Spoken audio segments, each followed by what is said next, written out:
ஒரு கூட்டணியை எப்படி நம்ம கூப்பிடணும்னே தெரியல. நாங்க தான் முதலமைச்சர், என்னுடைய தலைமையில கூட்டணிக்கு யார் வேணா வரலாம், உங்களையும் அரவணைக்க வேண்டியது எங்க கடமை இல்லையா? யாரா உன்னை வர சொன்னது? கரோலிக்கா சொல்லணும்னா அண்டா காக்கசம் அபுக்கா குகும் திறந்துடு சீசே சர்ன்னு திறக்கும். விஜய் வருவார், ஒரு டைலாக் சொல்லுவார், ஏதோ ஒன்று சொல்லு, இது பாசிச ஆட்சி, திமுக அந்த ஆட்சி, அது இந்த ஆட்சி, எனக்கும் திமுக நேரடி போட்டி, அண்டா காக்கசம் அபுக்கா குகும் மூடிடு சீசே, அப்படியே மூடிடும், உள்ள போய் பூந்து போயிடும். அவ்வளவுதான். இப்ப அரசியல் வியூகம் விஜய்க்கு தெரியாதுன்னு சொல்லுவாரு. என்ன வியூகம் இருக்கு? பதில விஜய் களத்துக்குள்ளே இல்லையாங்க. விஜய் இந்த எழுதி வச்சுக்கோங்க, இந்த காணொலி மாதிரி 100 காணொலி பேசுவோம். இந்த முறை விஜய் கண்டிப்பா தேர்தலில் போட்டியிட மாட்டார். நான் எழுதி தரோம். காங்கிரஸ் விஜயை கழட்டி விட்டால் விஜய் இந்த வாட்டி சட்டமன்ற தேர்தலில் நிக்க மாட்டார். இன்னைக்கு பாருங்க, மாணிக் தாக்கூர் நேத்துடைய இது பாருங்க, நாங்கள் வந்தே மாதரமும் சொல்லுவோம், எதிரிகள் எங்களை தாக்கினால் திருப்பி அடிக்க தயங்க மாட்டோம் சொல்றாருல. நான் கேட்கிற மாணிக் தாக்கூர் நேரடி ஓபன் சேலஞ்சே கேட்கிறேன். இங்க இருக்கக்கூடிய மக்கள் இதை கொண்டு போய் அவர்கிட்ட சேர்க்கணும். நீங்கள் மதுரை வடக்குல தயவு செய்து போட்டியிடுங்க. அதற்கு முன்னாடி உங்க எம்பி பதவியை ராஜினாமா செய்யுங்க. பால் விலையை குறைச்சிட்டு மோர் விலை, வெண்ணெய், தயிர்லாம் ஜிஎஸ்டி நம்ம குறைச்சாலும் பழைய விலையை விற்கிறான். ஜிஎஸ்டி 5% ஆகிட்டான், ஆனா இன்னும் 12% தான் விற்கிறான். கேட்டா அது அப்படிங்க கேட்கறாங்க மேற்கிறானுங்க அப்படின்ட்டு அப்படி போறானுங்க அப்படியே. அப்ப இந்த லிஸ்ட் எல்லாம் எடுத்து அவங்க மொத்தமா ஒரு கணக்கு கொடுக்குறாங்க. எவ்வளவுமா?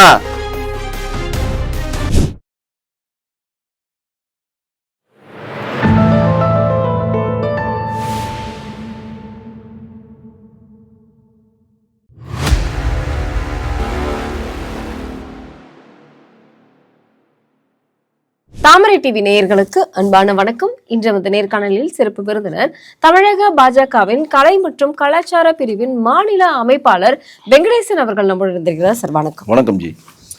இன்னைக்கு அரசியல் களம் ரொம்ப சூடுபிடிக்க ஆரம்பிச்சிருக்கு. நீங்களே கடைசி ஒரு நேர்காணல சொன்னீங்க, அவர் தூங்கிட்டு இருக்கிறாரு, கும்பகாரனை எந்திரிச்சு வந்தா நல்லா இருக்கும் அப்படின்னு சொன்னீங்க. அவர் எந்திரிச்சு வர்றதுக்கு வாய்ப்பே இல்லை. ஏன்னா அந்த அளவுக்கு அவருக்கு அரசியல் தெரியாது அப்படிங்கிற மாதிரி தாவேக்காவை அந்த அளவுக்கு அடிச்சு விட்டு இருந்தீங்க. ஆனா இன்னைக்கு தாவேக்காவில் எந்தெந்த தொகுதியில் யார் யாரை நிறுத்தலாம் அப்படிங்கிற மாதிரியான வேட்பாளர்கள் மனுவை பெற வேண்டும் அப்படின்னு நிர்வாகிகளுக்கு ஒரு விஷயத்த விஜய் அவர்கள் அறிவிச்சிருக்கிறாரு. அது மட்டும் இல்லாமல் இந்த வேட்பாளர் இங்க நின்னா ஜெயிப்பாரா அப்படிங்கிறது எல்லாமே சரியா நீங்க பட்டியல் போட்டு அந்த விளக்கத்தோட நீங்க அலுவலகத்துல சந்திக்கலாம் அப்படின்னு சொல்லியிருக்கிறாரு. இதை நீங்க எப்படி பாக்குறீங்க? இன்னைக்கு அவர் ரொம்ப ஆக்டிவா இருக்கிறாரு. தேர்தல் வந்துருச்சு. அதாவது தை பிறந்து 2026 வருடம் பிறந்து விஜய் சார் சொன்ன பெரிய காமெடியில இதுவும் ஒரு காமெடி. என்ன சார் இப்படி சொல்றீங்க? ஆமாங்க. இப்ப தேர்தல் பொறுப்பாளர் குழுன்னு ஒருத்தர் கொடுக்குறீங்கல்ல, அவங்க தானே வேட்பாளர்லாம் நேர்முகல் தேர்தலாம் பண்ணுவாங்க. அவங்க எத்தனை தேர்தலை சந்திச்சவங்க? என்ன அடிப்படையான அரசியல் கட்டமைப்பு உள்ள ஒர்க் பண்ணுவாங்க? அருண்ராஜை கூட ஐஏஆர்எஸ் கொண்டு வந்திருக்கீங்க. அவர் தேர்தலில் சந்திச்சிருக்காரா? பிஎல்ஓ போட்டு இப்போ கலந்து பேசியிருக்காரா? இல்லை எதனா ஒரு தேர்தலில் கவுன்சிலராக வின் பண்ணியிருக்காரா? இல்லை எம்எல்ஏ நின்றுருக்காரா? எம்பியா நின்றுருக்காரா? சரி, நீங்கள் வென்று எடுக்க கூட வேணாம், ஏன்னா நின்று தோத்துருக்கீங்களா?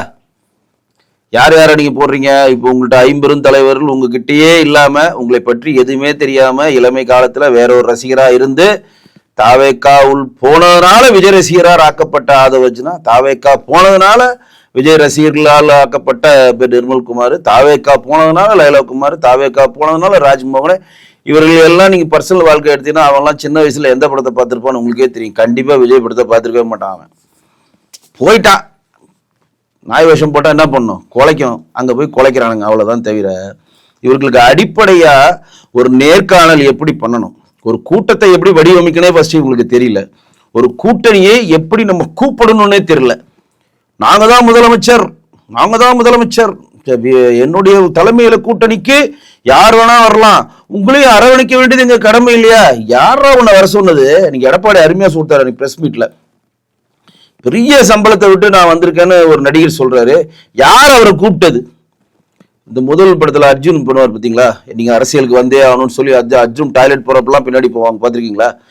ஒட்டுமொத்த எல்லாம் நீங்க அரசியலுக்கு வந்தாகணும். அந்த மாதிரி விஜய் வீட்டுல பனையூர்ல போய் அவனா நின்னானா? ஏன்னா பனையூர்ல நின்னாவத்திக்கு உள்ள போட்டுருவானுங்க. ஏன்னா பனையூர்ல எந்த கேட்டுமே திறக்காது. 24/7 உலகத்திலேயே ஒரு கேட்டு திறந்திருக்குன்னா அது அனைத்து கட்சியினுடைய அலுவலகம் மட்டும்தான்.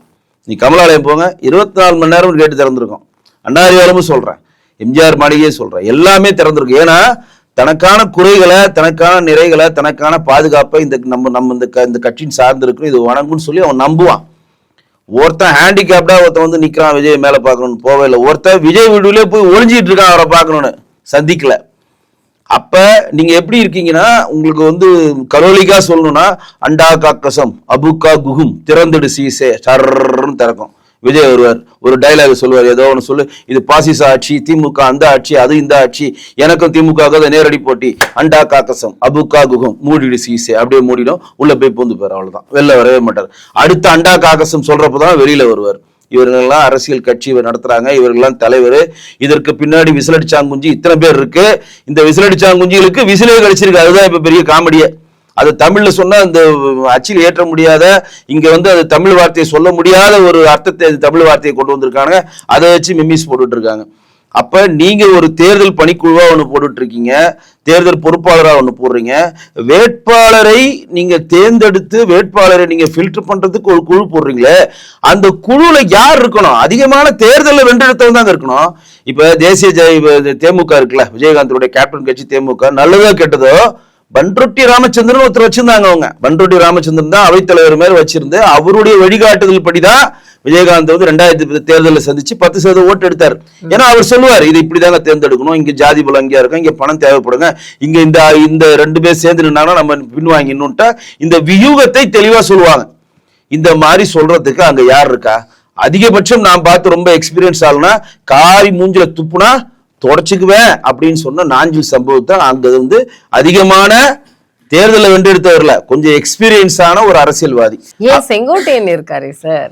செங்கோட்டையன் வந்து கோபுச்செட்டிப்பாளையத்தை தாண்டாவே அவருக்கு யாரையும் தெரியாது. ரெட்டலையிலிருந்து பிரிச்சிங்கன்னா செங்கோட்டையனை யாருக்கும் தெரியாது. அமைச்சராக இருந்திருக்கிறார், இந்த ஜெயலலிதா அம்மையாருக்கு வந்து ஒரு விசுவாசியாக இருந்திருக்கிறார். சரி, இப்ப உங்களோட இருக்கே வரேன். செங்கோட்டையன் அவர்கள் ஜெயலலிதா விசுவாசியா இருந்தாரு, அமைச்சரா இருந்தாரு, எல்லாம் இருந்தார்ல. இப்ப அவர் போனார்ல தாவேக்கா, அவர் பின்னாடி எத்தனை பேர் போனாங்க?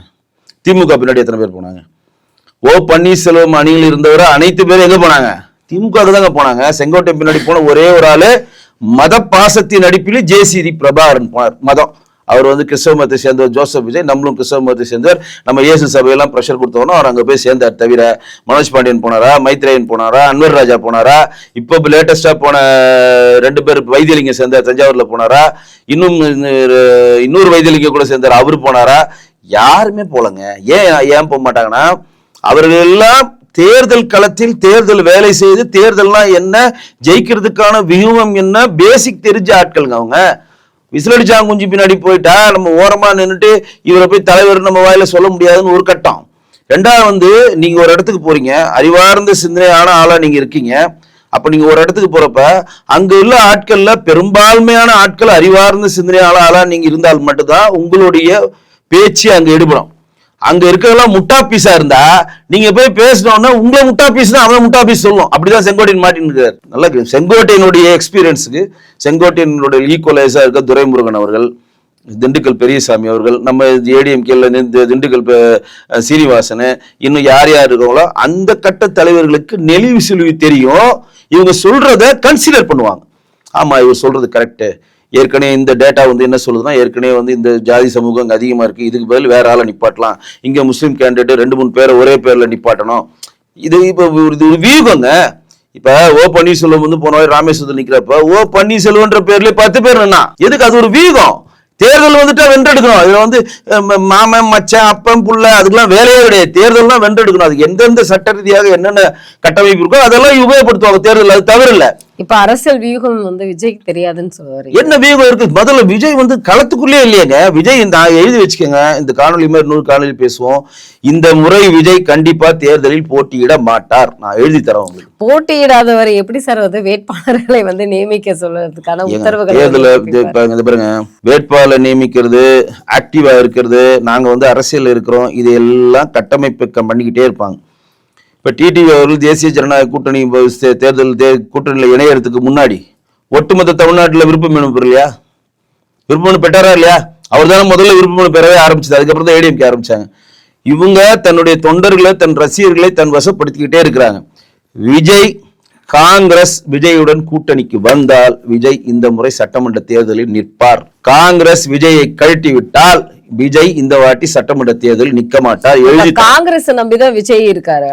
இன்னைக்கு தேதி ஒரு ஆள் கூட இல்லையே. விஜய்க்கு வந்து பணம் செலவு பண்ணணும், பூத்துல ஆள் வேணும், யாருமே இல்லையே. இப்ப காங்கிரஸுக்கே செலவு செய்யறது திமுக தானே சார். அது வந்து வெளியில காங்கிரஸ் உங்களுக்கு அப்படி சொல்லுவாங்க. ஒட்டுமொத்தமா காங்கிரஸ் வந்து பிஜேபியோட பெருங்கொண்ட சொத்து உள்ள கட்சி. இங்க நிறைய பேருக்கு தெரியாது.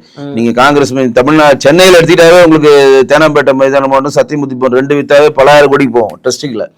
இன்னைக்கு இந்தியாவில் மிகப்பெரிய பணக்கார கட்சி காங்கிரஸ், அதிகமான சொத்துள்ள கட்சி காங்கிரஸ். அதனாலதான் சொத்து மீட்பு குழுன்னு தங்கபால் தலைமையில போட்டு நீ சொத்தை மீட்டு இருக்கானுங்க. வெளியில படம் காட்டுவானுங்க அவனுங்க, அதெல்லாம் சும்மா கதை. இப்ப கூட திமுக வேற இடையில சொன்னாங்க, நீங்க 2 MP சீட்டை கம்மி பண்ணிக்கோங்க, நாங்க அசாம் தேர்தலுடைய செலவை நாங்க எடுத்துக்கிறோம்ல. இவங்க அடிச்சு விடுறானுங்க. விஜயை பொறுத்தவரையும் அவரை முதலமைச்சர் எதனா ஒரு கட்சி சொல்லணும்னு எதிர்பார்க்கிறார். ஒரு கட்சியும் சொல்ல மாட்டேங்குது. சிங்கிள் கட்சி கூட சிங்கிள் எம்எல்ஏ கட்சி. இன்னைக்கு புரட்சி பாரதம் ஜெகன்மூர்த்தி இருக்காரு, தனியரசு இருக்காரு, இன்னும் 2-3 பேர் வேல்முருகன், இவங்கெல்லாம் சிங்கிள் பர்சன் தானே. அவங்க கூட வாயத்திற்கு சொல்ல மாட்டேன்றாங்க. ஈஸ்வரன் இருக்காரு, வைகோ இருக்காரு, 2 எம்எல்ஏட இருக்காரு, திருமாவளவன் 4 எம்எல்ஏட இருக்காரு. இவங்க கூட பொது வழியில வந்து விஜய் வந்து முதலமைச்சர் வேட்பாளர் சொல்ல மாட்டேன்றாங்க. அதை சொல்வதற்கு ஒரு கட்சி தயாராக இருக்கிறது என்றால் அது காங்கிரஸ் மட்டும்தான். இன்னைக்கு பாருங்க, மாணிக் தாக்கூர் நேத்துடைய இது பாருங்க, நாங்கள் வந்தே மாதரமும் சொல்லுவோம், எதிரிகள் எங்களை தாக்கினால் திருப்பி அடிக்க தயங்க மாட்டோம் சொல்றாருல. எனக்காக மதுரை வடக்கு போஸ்டர்ல நாங்க நிக்கணும்னு எனக்காக போஸ்டர் ஓட்டுற காங்கிரஸ்காரனை நான் பாராட்டுகிறேன். மல்லிகார்ஜுனுடன் பேசி நான் காங்கிரஸ் வடக்குல மதுரை வடக்கு தொகுதியில போட்டியிடுவேன் அப்படின்றார். நான் கேட்கிற மாணிக் தாக்கூர்ட்ட நேரடி ஓப்பன் சேலஞ்சே கேட்கிறேன். இங்க இருக்கக்கூடிய மக்கள் இதை கொண்டு போய் அவர்கிட்ட சேர்க்கணும். நீங்கள் மதுரை வடக்குல தயவு செய்து போட்டியிடுங்க. அதற்கு முன்னாடி உங்க MP பதவியை ராஜினாமா செய்யுங்க. குஷன்ல இருந்துட்டு படம் காட்டக்கூடாது. நான் மதுரை வடக்கு தொகுதியில போட்டிடுறேன், MP பதவியை ராஜினாமா செய்யறேன். தைரியம் இருக்கா? ராஜினாமா செஞ்சோன்னா டெபாசிட் கூட கிடைக்காது அவருக்கு. இன்றைக்கு 2029 வரையும் குஷன் அவரிடம் இருக்குதான். கத்தி எடுத்து சுற்றாரு, நான் காங்கிரஸ்காரன் என்ன மீறி யாரும் பண்ண முடியாது. நான் சொல்றேன், ஜோதிமணி அவர்கள், மாணிக் தாக்கூர், யார் வந்து மிகப்பெரிய லெவல்ல திமுக எதிர்க்கிறீங்களோ உங்களுக்கு ஓபன் சேலஞ்சாக சொல்றேன். ஒரு பாஜக காரனா சொல்றேன், உங்களுடைய கட்சியினுடைய MP பதவியை இந்த முறை ராஜினாமா செய்துவிட்டு அதே கரூரில் ஜோதிமணி காங்கிரஸ் சார்பா நிக்க சொல்லுங்க. திரு மாணிக் தாக்கூரும் மதுரை வடக்குல நிக்க சொல்லுங்க. டெபாசிட் வாங்க மாட்டானுங்க. நான் சொல்றேன், டெபாசிட் வாங்க மாட்டானுங்க. அப்ப உங்களிடம் 2029 வரை பவர் செக்டார் இருக்குன்னு தானே கம்பு எடுத்து சுத்துறீங்க. அதை வைத்து தானே விஜயிடம் கம்பு வைத்து காட்டுறீங்க. இன்னைக்கு மாணிக் தாக்கூர் இன்னைக்கு வந்து காங்கிரஸ் இருக்கக்கூடிய அனைத்து MP எங்க போகணும்னு ஆசைப்படுறான். கார்த்திக் சிதம்பரம் தவிர மிச்ச அனைத்து MPயும் தாவேகா போகணும்னு சொல்றான். காங்கிரஸ் இருக்கக்கூடிய அனைத்து சட்டமன்ற உறுப்பினர் 18 பேர் எங்க போகணும்னு ஆசைப்படுறான், திமுக இருக்குன்னு ஆசைப்படுறான். ஏன்னா இந்த 18 எம்எல்ஏக்கு இந்த வாட்டி நின்று அடுத்த வாட்டி எம்எல்ஏ ஆக வேண்டிய கட்டாயத்தில் இருக்கிறான். ஆனா MP-க்கு 29 வரையும் அவனுக்கு வந்து டைம் இருக்கு. அந்த 29 வரை டைம் இருக்கிறப்ப அது வரையும் ஒரு பிளே பண்ணி பார்க்கலாம், ஒரு ட்ரை பண்ணி பார்க்கலாம். நம்ம இந்த வாட்டி தாவேக்கால இறங்கி நம்ம அதிகமான சீட்டு பண்ண முடியுமான்னு, நம்மளோட ஓட்டு எண்ணிக்கை என்ன, நம்ம கட்டமைப்பு என்ன, நம்ம கட்சி வளர்க்கறதுக்கு அடுத்த கட்டமைப்பு எப்படி நகரலான்றத ஒரு டெஸ்டிங் பாயிண்டா அதை யூஸ் பண்ணலான்னு மாணிக் தாக்கூர், ஜோதிமணி, அங்க இருக்கக்கூடிய மற்ற MP-கள்லாம் வந்து மிகப்பெரிய பிரஷர் கொடுக்குறாங்க. அப்படின்னா நீங்க காங்கிரஸ் வந்து 2ஆக பிரியும் அப்படின்னு நீங்க சொல்ல வரீங்களா? இல்ல, காங்கிரஸ் கண்டிப்பா 2ஆக பிரியாது. 2ஆக பிரிச்சு காங்கிரஸை தனியா கொண்டு போய் கட்சி நடத்துறவெல்லாம் காங்கிரஸ்ல எந்த லீடரும் கிடையாது. காங்கிரஸ் இன்றைக்கு திமுகவோட ஒட்டுண்ணி. திமுக வந்து காங்கிரஸை கழட்டி விட்டுச்சுன்னா உன்னால நான் கட்டேன் என்னால நீ கட்டேன்னு திமுகவும் தோல்வி அடையும், காங்கிரஸ் படுதோல்வி அடையும். இன்றைக்கு ஒரு காங்கிரஸ் வந்து சவுத்துல தமிழ்நாட்டுல உயிரோடு இருக்குன்னா அதுக்கு ஒரே காரணம் திமுக மட்டும்தான். அதை நான் ஓப்பனாவே சொல்றேன். திமுக எதனால்தான் இன்றைக்கு 10 MPs பாராளுமன்றத்தில் காங்கிரஸ் இருக்கிறான். கிட்டத்தட்ட 18 சட்டமன்ற உறுப்பினர் இங்க இருக்கிறான். இவங்க 2 பேருமே ஒட்டுணி இல்லாம தனிச்சு நின்னாங்கன்னா காணாம போயிடுவாங்க. நேற்று கூட ஒரு காணொலியில சொன்னேன், 2024 தேர்தலில் பாஜக எந்த திராவிட கட்சியில் கூட்டணி இல்லாமல் கிட்டத்தட்ட 18% ஓட்டு எடுத்தோம். அதற்கு முன்னாடி அண்ணாமலைஜி தலைமையில ஊரக உள்ளாட்சி எலெக்ஷன்ல தனிச்சு நின்று 303 சீட்டை வென்றெடுத்தோம். இப்ப நேரடியாக கேட்கிறேன், காங்கிரஸ் 1967 தோல்வி அடைஞ்ச பிறகு இன்று வரையும் ஏதோ திராவிட கட்சிகள் மீது சவாரி செய்து இந்த முறை காங்கிரஸ் சொல்ற, நீங்க தான் நாங்க அதிகமான பூத்தை போட்டுட்டோம், எங்களுடைய கட்டமைப்பு செம்மையா இருக்கு, இளைஞர்கள்லாம் எங்களை தேடி வராங்கன்னு மாணிக் தாக்கூர் சொல்றாரு, செல்வபிரதி சொல்றாருல, தனிச்சு நில்லுங்க, நாங்க நின்னோம்ல, சார், இப்போ நீங்க சொல்றது போல காங்கிரஸ் வந்து விஜய் எதிர்பார்க்கிறாரு அப்படிங்கும் பொழுது சரி, அதை எதிர்பார்க்கட்டும். ஆனா இங்க இருக்கக்கூடிய என்டிஏ கூட்டணியில அதிமுக வந்து தேமுதிகவை வந்து நழுவ விடுது அப்படின்னு தொண்டர்களும் வந்து அதிருப்தியில இருக்காங்க. அவங்க ஒரு கட்சியை வாங்கன்னு கூப்பிடுறாங்க, இங்க என்டிஏ வந்து நழுவ விட்டுக்கிட்டு இருக்கு. இது என்ன இல்ல நழுவ விடுதல் நம்ம இந்த காணொலியில சொல்ல முடியாது மேடம். ஏன்னா இன்னும் டைம் இருக்கு. தேமுதிக பிரேமலதாவும் சொல்றாங்க இன்னும் நேரங்கள் இருக்கு, தேர்தல் தேதி அறிவிக்கப்படல, பேச்சுவார்த்தைகள் போயிட்டு இருக்கு. அதாவது எல்லாமே வந்து சீட்டின் அடிப்படையில் போய் நகர்ந்ததுன்னா எந்த பிரச்சனையும் இல்லை. ராஜ்யசபான்ற ஒரு செக் வரப்ப அதை சாத்தியப்படுத்தணும்ல. இன்னைக்கு நல்லதா விடுதா ஏடிஎம்கே கிட்ட 2 ராஜ்யசபா தாங்க இருக்கு, டிஎம்கே 4 ராஜ்யசபா இருக்கு. ஒவ்வொருத்தரும் ஒரு ப்ரீவியஸ் கமிட்மெண்ட் கொடுத்துருப்பாங்க. ஸோ அதுக்கான விஷயங்கள்லாம் ஆராய்வாங்க, அதுக்கு நேரம் இருக்கு. தேமுதிக கம்பல்சரி சொல்றேன் தேசிய ஜனநாயக கூட்டணியில் தான் இணையும், அதை விட்டு அது போகவே போகாது. ஏன் அப்படி சொல்றேன்னா, தேமுதிக ஆரம்பித்த காலகட்டத்தில் இருந்து இன்று வரை என்றைக்குமே அது திமுக கூட்டணியில் பிரயாணம் பண்ணியது கிடையாது. ஆனா திமுகவும் வந்து தேமுதிக கிட்ட பிரேமலதா கிட்ட பேச்சுவார்த்தைகள் நடத்திட்டு இருப்பதாக தான் என்ன கனிமொழி வந்து பேசியதாக ஒரு தகவல். அவங்க வந்து திமுக என்ன பண்றாங்கன்னா, காங்கிரஸ் திமுக கழட்டி விட்டு தாவேகா சென்றால் அவங்க என்ன நினைக்கிறாங்க, அப்படி போயிடுச்சுன்னா ராமதாஸ் ஐயா அவர்களையும் கிருஷ்ணசாமி ஐயா அவர்களையும் தேமுதிக அவர்களையும் மக்கள் நீதி மையத்துக்கும் பெரும்பான்மை ஒரு கூட்டணி வைத்து அதை வைத்து ஒரு பிளே பண்றதுக்கான ஃபில்லிங் வேலையை தான் பண்றாங்க. காங்கிரஸ் 99.9% திமுக விட்டு போகவே போகாது. ஏன்னா திமுக சீட்டும் கொடுக்குது, காசும் கொடுக்குது, பதவியும் கொடுக்குது, உங்க கட்சியை உயிர்ப்பா வச்சிருக்கு. நாளைக்கு இதுல வந்து நீங்க பாராளுமன்றத்துல ராகுல் காந்தி எந்திரிச்சு நாங்க வெளிநடப்பு போறோம் அப்படின்னு சொன்னோம்னா 40 MP எந்திரிச்சு வெளிநடப்பு போறான். வெளில போய் கேட்கறான், ராகுல் காந்தி எதுக்கு நம்ம வெளிநடப்பு சொன்னாரு, அதெல்லாம் தெரியாது, அவர் சொல்லிட்டாரு வாங்க போகலாம். இந்த பலத்தை அவங்க கொடுக்குறாங்களா, அந்த குஷன் அவங்க இழக்க மாட்டாங்க. சோ இது வந்து ஒரு பெரிய குஷன். பிளஸ் வந்து சில தொகுதிகளுக்கான செலவை திமுகவே பண்ணுது. இன்னைக்கு ஈரோடு கிழக்கு தேர்தலில் EVKS இளங்கோவனை ஜெயிக்க வச்சு கொண்டு வந்தது யாரு? காங்கிரஸ்காரன் ஜெயிக்க வச்சான்.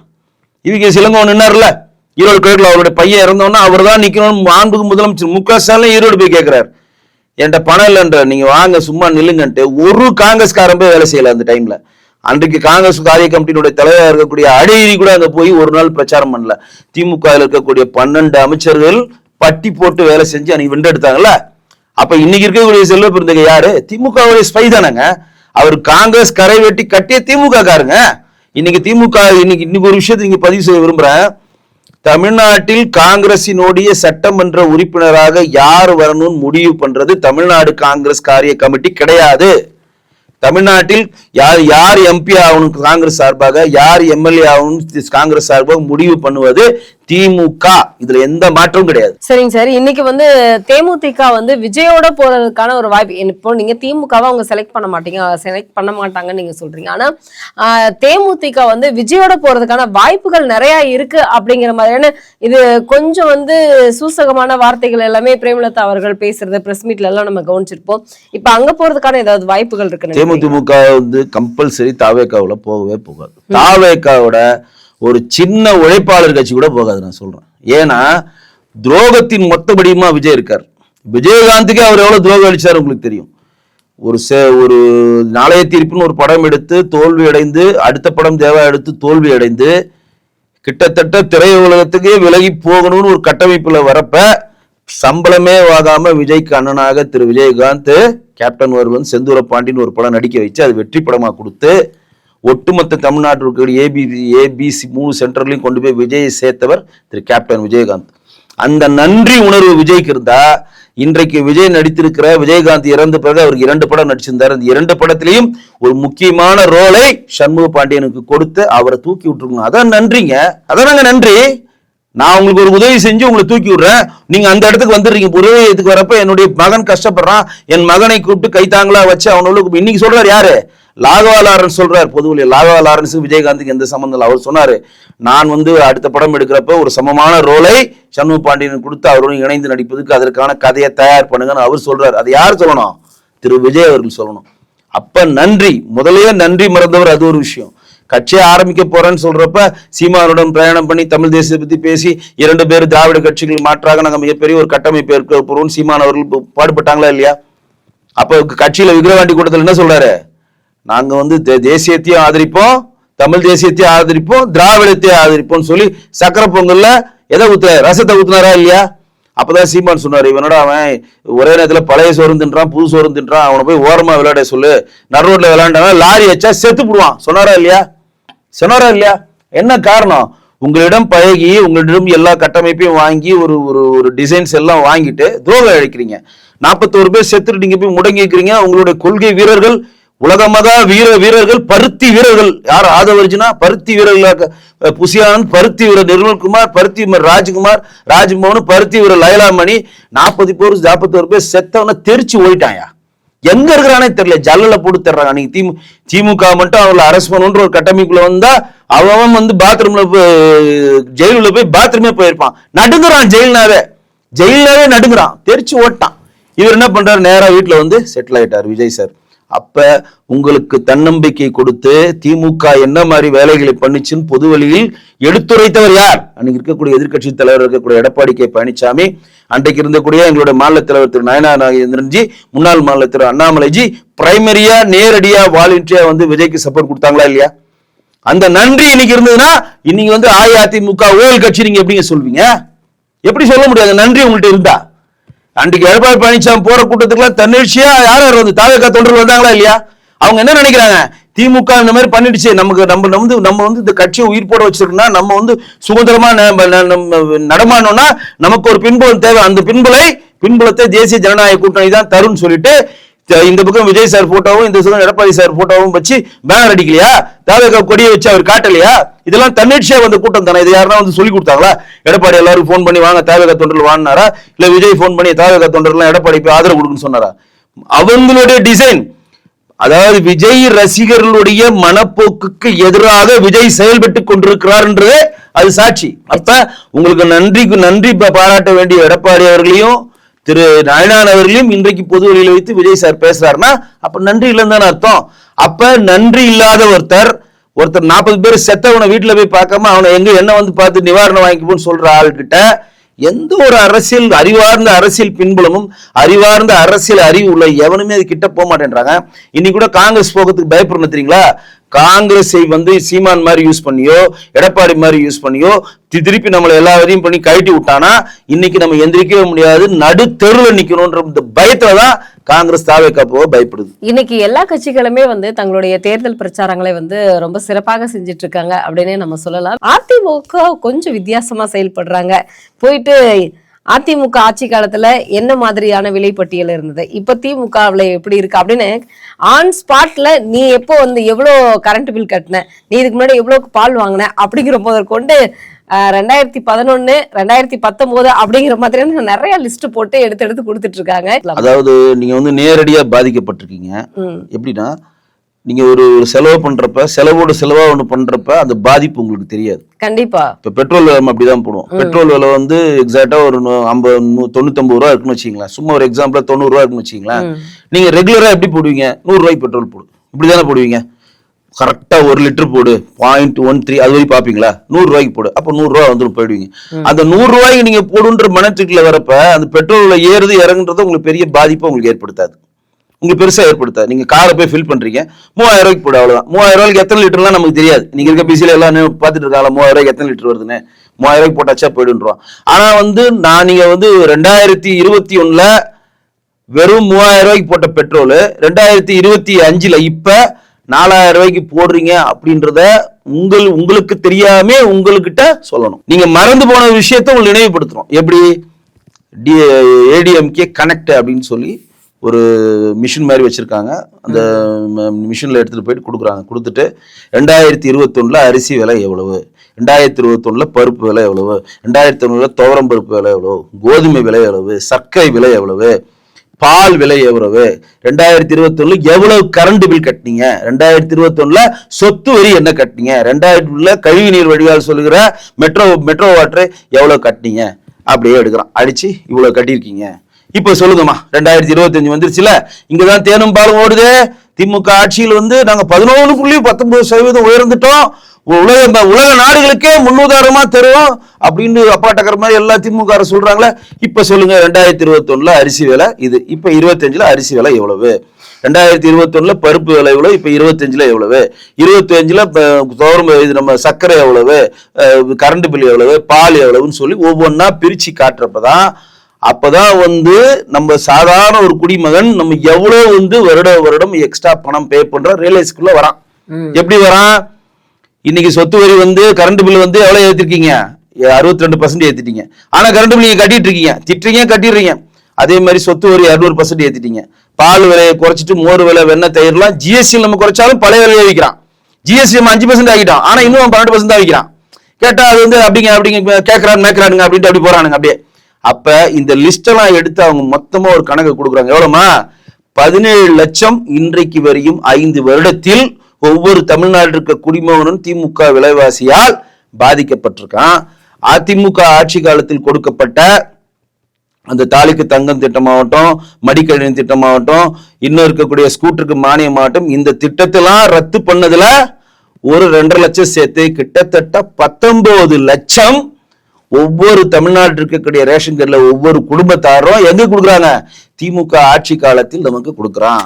அப்ப ஒரு குடும்பத்தை சேர்ந்தவன் 5 வருடத்துல 20 லட்சம் இழக்கிறானா, அந்த 20 லட்சத்தை வச்சு அவன் பிள்ளைய டாக்டர் படிக்க வச்சிருப்பான், இல்லாட்டி அவங்க குழந்தைங்களை 3 பேரை வந்து கல்யாணம் பண்ணி கொடுத்துருப்பான், ஒரு வீட்டை கட்டியிருப்பான். இதையெல்லாம் திமுக வெறும் 1000 ரூபாய் கொடுக்குறோம் 2000 ரூபாய் கொடுக்குறோன்னு ஒரு படத்தை காட்டி நம்மளோட விலைவாசியில் நம்மளுடைய பணத்தை கொள்ளையடிக்கிறது அப்படின்றத ப்ரூவ்டா டேட்டாவா உண்மையா கொடுக்குறாங்க. உண்மையா கொடுக்குறப்ப நீங்க எப்படி மறுக்க முடியும்? இன்றைக்கு ஏடிஎம்கேயோட ஐடி சூப்பரா அதை கொண்டு போய் சேர்க்கிறாங்க. நீங்கள் எல்லாம் ஏமாளியாக திமுக ஆட்சி காலத்தில் 5 வருடத்தில் 20 லட்சத்தை இழந்திருக்கிறீர்கள் ப்ரூவ்டா மறுக்க முடியாம காட்டுறான். இதை எடுத்து திமுக ஒருத்தர் பேச சொல்லுங்க. ஆமாங்க, விலைவாசி ஏறலங்க, பருப்பு விலை ஏறலங்க, அரிசி விலை ஏறல, சக்கரை விலை ஏறல, கோதுமை விலை ஏறல, கரண்ட் பில் ஏறல, சொத்து வரி ஏறல ஒரு திமுக காரனால பேச முடியுமா? ஏன்னா அந்த திமுக இருக்கக்கூடிய 1 கோடி பேரும் சேர்த்தா கட்டுறான், அவனும் வயிற்றுச்சலா கட்டுறான். திமுக 1 கோடி பேர் மெம்பர் இருக்கான்ல, அவனும் வயிறு எரிஞ்சு கட்டுறான். அடடா எடப்பாடி இருக்கிறப்ப இவ்வளவு கம்மியா இருந்துச்சு, இவனுங்க ஓட்ட போட்டு கொண்டு வந்தோம், நம்மளோட 20 லட்சத்தை லவுட்டின் போட்டானுங்களே, இந்த 20 லட்சம் இருந்தா இன்னைக்கு ஒரு இடத்த வாங்கி வீட்டை கட்டிருப்பானேன்னு சொல்லி ஒவ்வொரு குடிமகனிடம் ஏடிஎம்கே ஐடிவிங்க ஏடிஎம்கே கனெக்ட் என்ற பெயரில் கொண்டு போய் சேர்த்திருக்காங்க. இதையும் நாம் வந்து பரப்புரையில் கொண்டு போய் சேர்க்கிறோம்.